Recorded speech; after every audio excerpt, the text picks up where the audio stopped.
Bienvenue aux 20h à la une ce soir. L'Union nationale du corps enseignant exige la convocation d'une commission paritaire avant la rentrée scolaire. Les enseignants revendiquent du gouvernement le paiement de la prime. Vous allez les entendre dans cette édition d'information. Affaire Floribert Chebeya, le procès en appel a démarré devant la cour militaire à Kinshasa. Les accusés n'ont pas de conseil. La cause a été donc renvoyée. Le retentissement du discours du président de la République hier aux Nations Unies, les Quinois se sont exprimés. Les réactions sont également à suivre dans cette édition d'information. Voilà tout pour le titre. Madame, Monsieur, merci de votre fidélité.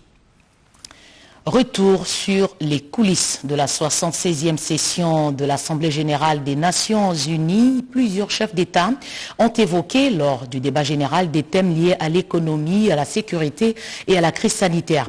Félix-Antoine Tshisekedi Tshilombo, premier à prendre la parole, a planté le décor. Patrick Michel Moukoui.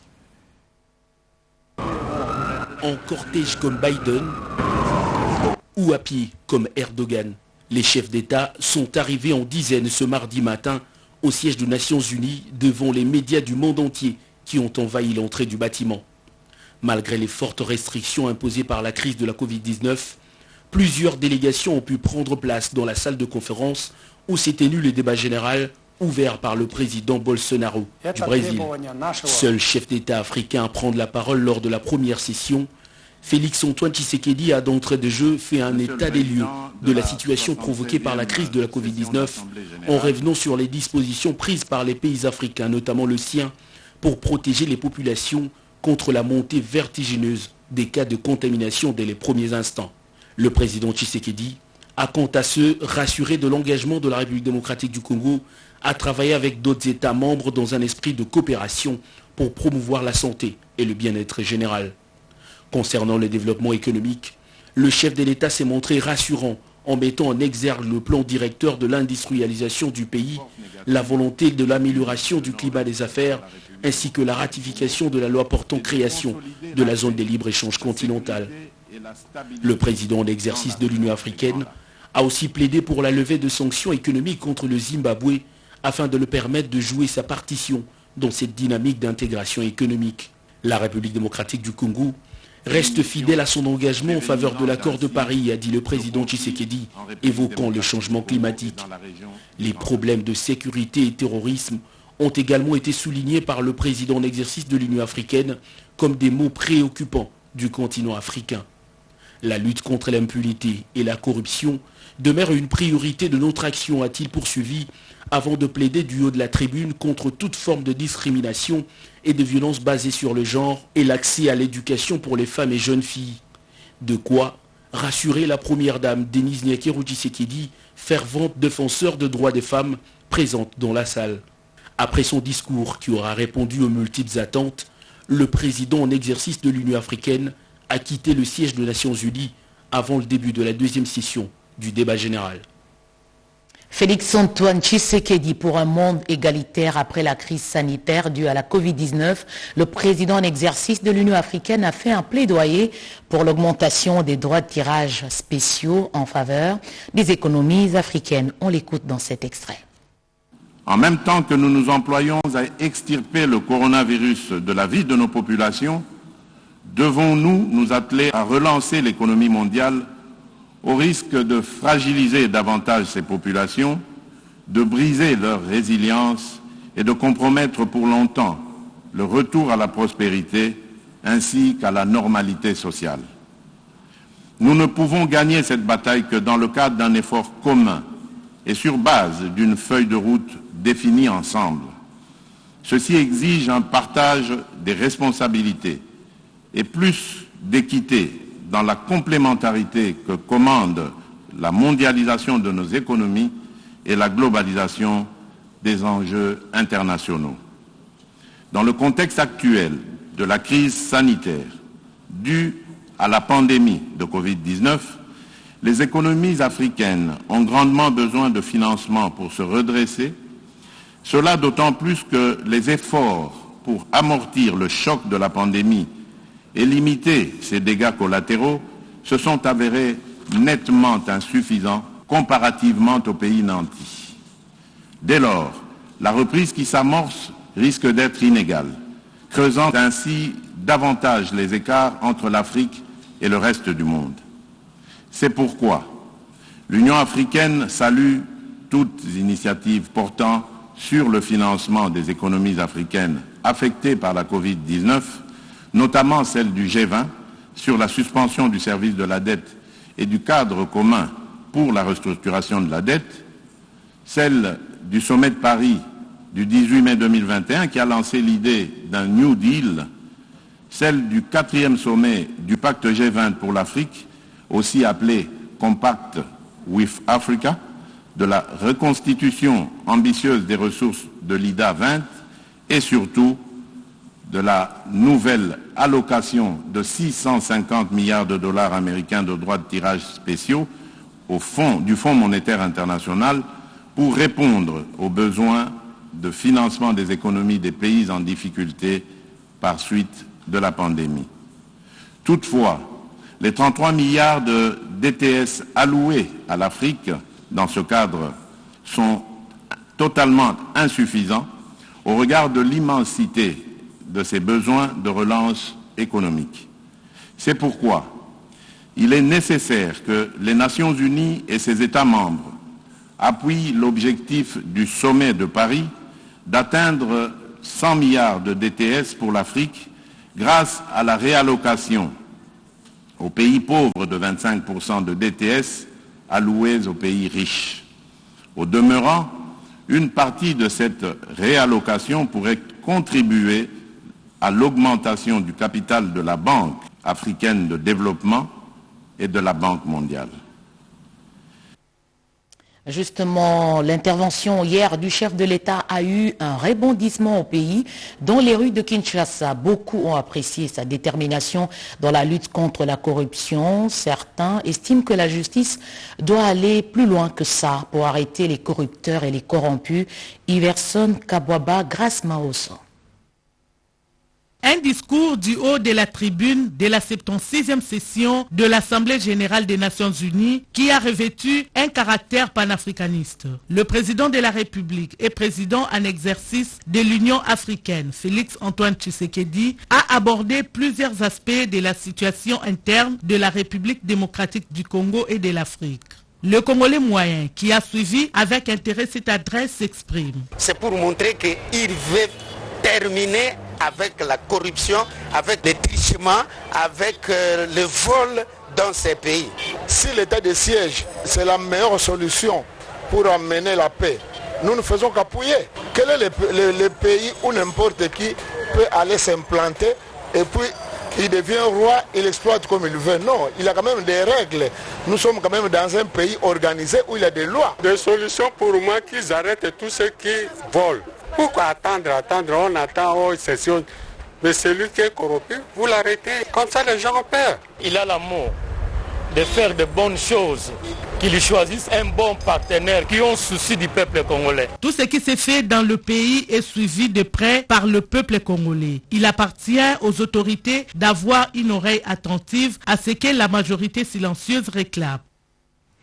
Le leadership de l'actuel président en exercice de l'Union africaine, salué par son homologue sierra-léonais, les deux dirigeants se sont rencontrés à New York. Avec le président portugais, la situation au Sahel, la lutte contre le terrorisme ont occupé leurs échanges. Patrick Michel.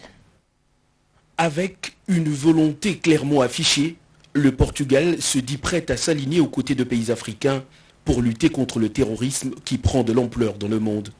Marcelo Rebelo de Sousa a livré sans langue de bois les intentions de son pays à Félix Antoine Tshisekedi Tshilombo, qu'il a reçu en audience. Le président en exercice de l'Union africaine et le chef de l'État portugais ont également évoqué le renforcement de la coopération entre Kinshasa et Lisbonne. Le combat au terrorisme, c'est une chose qui nous préoccupe à tous les deux, et à nos États, et à nos peuples, partout, les nouvelles formes de terrorisme, leur financement, leur projection. On a parlé de ce fait dans le continent africain, mais c'est une réalité mondiale qui concerne tout le monde. Ensuite, on a parlé d'autres sujets importants à cet égard. Ce qui se passe au Mozambique. Et tous les deux, nous accompagnons la lutte des autorités de Mozambique dans leur lutte contre le terrorisme. On a parlé de la situation dans la région du Sahel, au Mali, en République centrafricaine, où les Portugais sont. Nos troupes, elles sont là.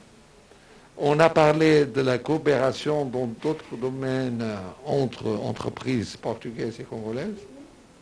C'est le cas des infrastructures, des renouvelables et d'autres domaines du digital. Julius Maada Bio, président de la République de Sierra Leone, a lui aussi profité de la présence de Félix-Antoine Tshisekedi à New York pour obtenir un moment d'échange sur les questions de coopération bilatérale avec la République démocratique du Congo. Le président du Sierra Leone n'a pas tari d'éloges sur le leadership du président en exercice de l'Union africaine, grâce à qui l'Afrique trouve des solutions concertées à ses problèmes, disait-il avant de quitter le bureau du président Tshisekedi. Les questions diplomatiques étaient également au rendez-vous des échanges entre le ministre des Affaires étrangères du Rwanda et le président de la République démocratique du Congo. Vincent Biruta et Félix-Antoine Tshisekedi ont fait notamment un état des lieux des relations de voisinage qui les unit par le partage de frontières. La RDC, avec son nouveau visage, continue d'attirer l'attention. Les responsables de l'Institut pour les investissements du futur, comme le gouverneur du fonds saoudien, sont eux aussi passés voir Félix-Antoine Tshisekedi. Si le contenu de leurs échanges n'a pas filtré, tout porte à croire que les investisseurs saoudiens ont les yeux rivés sur le potentiel congolais. Autre titre, faute de conseil, la Cour militaire a renvoyé la cause dans le procès Floribert Chebeya. Le procès en appel se tient sur des membres du ministère public et des partis civils. Jacques Tibouabouaneji. Le jugement rendu par la Cour militaire de Kinshasa-Gombe le 23 juin 2011, condamnant par défaut 3 prévenus dans l'affaire Chebeya et Bazana, est attaqué en appel par le ministère public et les partis civils. Seuls 2 prévenus ont eu à comparaître devant la haute cour militaire. Il s'agit de Christian Kenga ainsi que de Jacques Mugabo, le prévenu Paul Milambwe étant toujours en fuite. Tous les 3 ont été condamnés au premier degré pour assassinat, terrorisme, association de malfaiteurs et détention illicite d'armes ainsi que des munitions. À défaut des avocats pour la défense des prévenus, la haute cour militaire a renvoyé la cause à 2 semaines, le temps pour le barreau d'en désigner en faveur de Kenga et Jacques Mugabo. La première audience foraine du procès Chebeya et Bazana assassinés le 2 juin 2010 à Kinshasa s'est tenue en la prison militaire de Ndolo dans la commune de Baroum. Toujours pas de gain de cause pour les députés provinciaux. Ils réclament plusieurs mois d'arriérés de salaire. Ils ont saisi l'Assemblée nationale en session budgétaire. On écoute ce qu'ils ont dit au micro de Sylvie Moembo. Vous venez de bien dire que nous sommes les assemblées provinciales. Nous sommes venus voir le président de l'Assemblée nationale. Il est l'autorité budgétaire. Si nous sommes venus aujourd'hui, c'est pour poser notre problème. Lequel problème tout le monde connaît, toute la République connaît. C'est notre insertion dans le budget national. Maintenant que le gouvernement central a déposé le budget au niveau de l'Assemblée nationale, c'est pour cela que nous sommes venus le voir, pour lui dire que cette fois-ci, les députés provinciaux qui ont toujours été oubliés soient cette fois-ci insérés dans le budget national. Il a été très attentif envers nous. Il dit qu'il veillera lors du traitement de ces budgets-là au niveau de l'Assemblée nationale. Le Sénat se lance au contrôle parlementaire. L'activité est retenue sur la liste des matières à traiter au cours de cette session de septembre. C'est la décision de la conférence des présidents des commissions de la Chambre haute du Parlement. Sandra Nyangitabu, Gelor Kimpianga, Denis Kungi. Le Sénat a adopté l'avant-projet du calendrier de la matière à traiter lors de la session de septembre. Réuni autour de Modeste Bahati Lukwebo, le président de la Chambre haute du Parlement, ce mercredi 22 septembre, la conférence des présidents des différentes commissions se sont mis d'accord sur la matière à traiter au cours de cette session, essentiellement budgétaire. Les élus des élus vont notamment renforcer le contrôle parlementaire. Concernant le budget 2022, déjà déposé au Parlement par le Premier ministre, le Sénat veut que ce dernier tienne compte du développement des provinces dont il est l'émanation. Nous venons d'avoir notre première réunion, notre conférence de présidents, afin d'adopter le projet de calendrier pour la session ordinaire de septembre 2021, qui est essentiellement une session budgétaire. Pendant cette réunion, nous avons pu faire la répartition des matières dans les commissions permanentes. Nous avons déjà commencé. Il y a une commission ECOFIN élargie qui a déjà auditionné un bon nombre de ministres et le travail continue. Nous pensons à la fin de ces travaux et lorsque le budget va nous parvenir de l'Assemblée nationale, nous allons pouvoir y travailler techniquement avec des pistes claires pour atteindre notre objectif, qui est de trouver les moyens. La proposition de loi sur les dons et la transplantation d'organes et tissus des cellules du corps humain. Nous avons également la proposition de loi organique portant protection des droits des personnes vivant avec handicap. Nous avons le projet de loi sur les statuts des magistrats, qui est très important parce qu'il faut que l'état des droits rime dans le même sens d'améliorer les conditions de nos magistrats aussi, pour que chacun fasse bien son travail. Nous avons une matière aussi très importante qui est la proposition de loi organique portant création, organisation et fonctionnement de l'Agence nationale de lutte contre la corruption. Parmi les nouvelles matières à traiter au cours de la session en cours, on peut noter le projet de loi de finances rectificatif du budget de l'année 2021, le projet de loi portant reddition de comptes de l'année 2020, ainsi que le projet de loi organique portant création, organisation et fonctionnement de l'Agence nationale de lutte contre la corruption. C'est ce jeudi 23 septembre 2021 que ce projet calendrier sera présenté avant d'être adopté en séance plénière. Une plénière qui devra également évaluer à huis clos l'état d'urgence décrété dans une partie du territoire national. Une difficulté résolue, l'évacuation des militaires blessés au front va se faire beaucoup plus rapidement. L'armée a augmenté le nombre des ambulances. Véhicules flambant neufs, dont 2 ambulances médicalisées et 2 pick-up ont été remis aux autorités du secteur opérationnel Sokola 1 basé à Beni par les gouverneurs militaires du Nord Kivu, le lieutenant-général Constant Ndima. La cérémonie de remise et reprise a eu lieu ce mardi 21 septembre 2021 dans le camp militaire de Mambangu, situé au sud-ouest de la ville de Beni. Les 2 ambulances renforceront les capacités d'intervention en faveur des militaires blessés de guerre notamment. Par contre, les 2 jeeps pick-up faciliteront la mobilité du commandant Sokola 1 pour la première et des membres du cabinet du gouverneur basé ici à Beni pour la seconde. Je remercie d'abord le commandant suprême de la République ainsi que le chef d'état général et le gouverneur qui m'ont doté des ambulances et ma jeep de commandement pour être souple et mobile par les opérations. Au nom de mes collègues conseillers principaux, nous tenons à remercier son Excellence Monsieur le gouverneur qui ne ménage aucun effort dans la recherche de moyens à mettre à la disposition de ses collaborateurs afin que les conditions de travail soient réunies.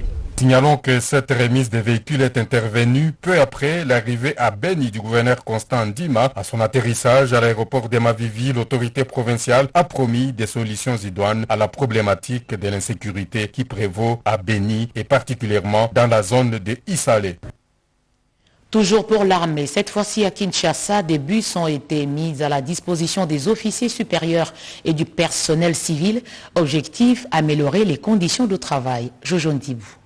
L'enceinte de la base logistique centrale a servi de cadre pour la remise d'un lot important des bus grand format contenant 60 places et bus petit format contenant 30 places pour les transports des officiers et certaines catégories des personnels civils. C'est le ministre de la Défense nationale et ancien combattant Gilbert Kabanda qui a procédé à la remise officielle de ce bus en remettant les clés de contact au chef d'état-major général des FARDC, Célestin Balamoussensé, qui à son tour les a remises au commandant corps logistique. Pour le ministre de la Défense, ces gestes rentrent dans le cadre de l'amélioration des conditions de travail et sociales des membres des FARDC. Le chef d'état-major général a demandé aux bénéficiaires, notamment la base logistique ainsi que le commandant des différents services, de bien garder ces engins roulants, surtout en veillant scrupuleusement aux mesures de maintenance, d'entretien et surtout des conduites. Le chef MG a, par le biais du ministre de la Défense nationale, transmis ses remerciements au chef de l'État, commandant suprême des FARDC et de la police nationale congolaise pour ce geste combien louable. Le commandant corps logistique a à son tour remis au cas par cas les clés de bus aux différentes unités à la satisfaction des bénéficiaires et utilisateurs. L'excuse vient d'être enlevée aux transporteurs aériens qui résistent encore à la baisse du prix des billets d'avion pour les vols domestiques. La commission paritaire vient d'examiner les 9 requêtes sur les avantages sollicités. Cédric Kenina. Une session extraordinaire de la commission tarifaire qui avait entre autres comme objectif matérialiser l'engagement du gouvernement à concéder certains avantages fiscaux et douaniers aux compagnies aériennes établies en RDC. Ainsi, les opérateurs économiques du secteur aéronautique n'auront plus d'excuses pour se conformer à la décision des pouvoirs publics en rapport avec la baisse des coûts des billets d'avion au niveau national. La Commission, avec la participation du secteur privé, a réalisé efficacement ces tâches.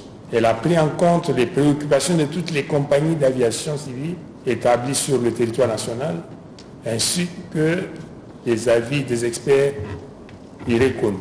Abordant le deuxième point inscrit à l'ordre du jour, la commission tarifaire a examiné 9 requêtes des opérateurs économiques sollicitant la protection tarifaire ou l'accompagnement du gouvernement de la République. La commission tarifaire, organisée par la Direction générale des douanes et accises, les cas de figure convoqués par le ministre des Finances, s'est réunie pour examiner non seulement les problèmes liés aux tarifs douaniers en général, mais aussi ceux relatifs au soutien du gouvernement aux entreprises établies sur le territoire national. La SINAT a mis la clé sous le paillasson. Les conditions sociales des travailleurs sont déplorables. Ces derniers lancent un appel de détresse au gouvernement. Angèle Mabiala-Landou, Elitumba, reportage.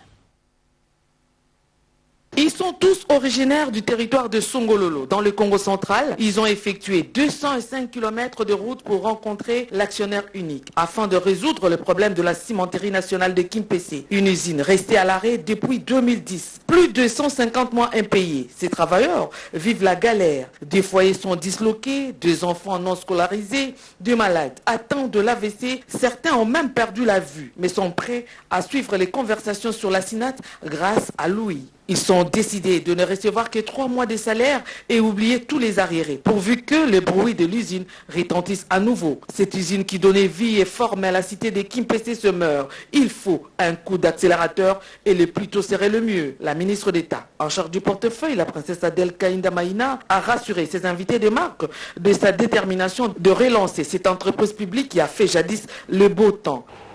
Société civile, chefs coutumiers, députés, experts, tous, levons-nous ensemble pour que nous puissions relever SINAT.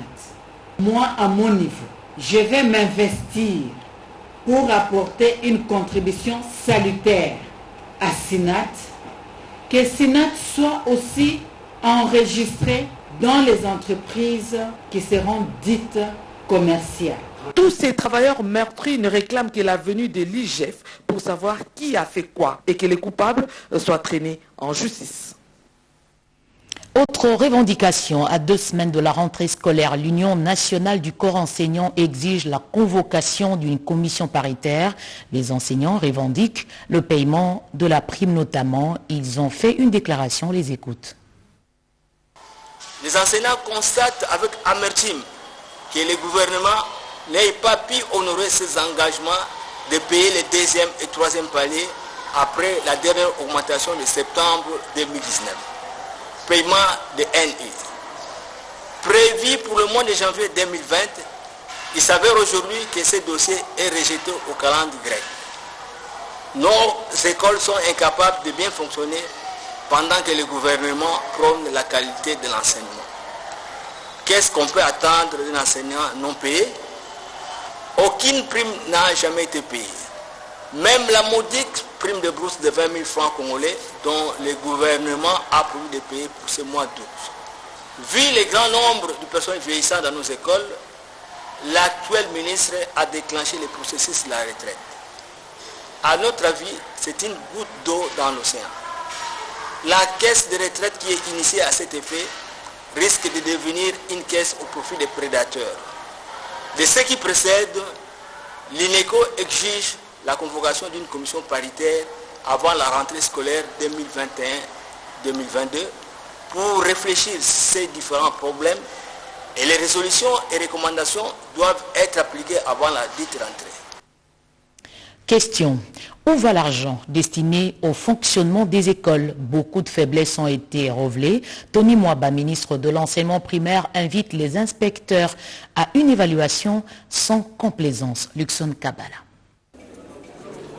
Les travaux de la session spéciale de la promotion scolaire 2021 lancée ce mercredi 22 septembre 2021 par le ministre des tutelles. Ils ont pour terme la rigueur et l'excellence pour le redressement de l'enseignement en RDC. Ces travaux ont pour objectif évaluer le sous-secteur de l'éducation pour les années scolaires 2019-2020 et 2020-2021. Aussi, ces travaux visent la planification des actions à mener au courant de l'année scolaire 2021-2022 pour engager le ministère de l'enseignement primaire, secondaire et technique dans la poursuite de la mise en œuvre de la stratégie sectorielle de l'éducation. La consolidation et la pérennisation de la gratuité de l'enseignement primaire dans les écoles publiques et conventionnées ainsi que la lutte contre les antivaleurs figurent également au centre de ces travaux. Le ministre de l'EPST, Tony Mwaba Kazadi, qui a ouvert les assises, a appelé les participants à procéder à une évaluation sans complaisance pour éviter à la prochaine année scolaire des imperfections de l'année scolaire qui vient de s'achever. Ces assises de 3 jours comptent environ 350 participants composés des cadres du ministère de l'EPST, des partenaires éducatifs et des invités de plusieurs structures éducatives et de professionnels de l'éducation. Le Tchad veut s'inspirer du modèle de la RDC dans la réinsertion sociale des jeunes. Les expériences de la RDC ont été partagées au cours d'une tripartite Tchad, RDC, UNICEF. Edith Chalakatala. C'est une grande rencontre tripartite qui a eu lieu entre la délégation du ministère de la Jeunesse, Initiation à la citoyenneté et cohésion nationale de la République démocratique du Congo, conduite par le docteur Yves Bonkoulouzola, ministre des tutelles, la délégation tchadienne menée par Mohamed Routouang Ndonga Christian, ministre tchadien de la jeunesse, sport et entrepreneuriat, le représentant de l'UNICEF RDC et ses collaborateurs. La rencontre s'est articulée autour de plusieurs axes: l'expérience de la République démocratique du Congo en matière d'insertion socio-économique et socio-professionnelle de la jeunesse, entre autres. L'expérience de la République démocratique du Congo en matière d'insertion socio-économique et socio-professionnelle de la jeunesse, les structures existantes au sein sous tutelle du département en charge de la jeunesse de la République démocratique du Congo. Yves Bonkoulouzola a pour sa part félicité la promptitude de son homologue tchadien, revenant sur l'engagement du président de la République Félix-Antoine Tshisekedi. Il a relevé que la République démocratique du Congo va aussi tirer profit des bonnes pratiques déjà très avancées au Tchad. Je remercie son Excellence, Monsieur le ministre Christian Ndonga, d'avoir accepté de répondre à notre invitation, et ce qui nous a permis d'échanger des expériences, parce qu'il faut le dire, la République du Tchad est très avancée. Cette mission officielle s'est poursuivie mardi avec la visite du siège national de l'UDPS dans la commune de Limete et du mausolée d'Étienne Tshisekedi dans la commune de Lansele sur demande du ministre tchadien de la jeunesse. Pour couronner ses efforts dans la réalisation de nombreuses actions dans le domaine social, Guy Luando Mboyo, actuel ministre de l'Aménagement du Territoire, a été reconnu notable universel de la paix. Un diplôme de mérite lui a été décerné hier en marge de la célébration de la Journée internationale de la paix. C'est après concertation que le Conseil universel pour la paix des nations et continent KILPAC vient de reconnaître Guy Luando Mboyo, ministre d'État, ministre de l'Aménagement du Territoire, comme notable universel de la paix. Et ce, en vue de la continuité des bons projets humanitaires en RDC à travers sa fondation Ouidal. Je tiens à rendre un vibrant hommage au grand et infatigable artisan de la paix. J'ai cité son Excellence, Monsieur le Président de la République, chef de l'État Félix Antoine Tshisekedi Tshilombo, président en exercice de l'Union africaine, qui ne ménage aucun effort pour la préservation de la paix, tant sur le plan national qu'international.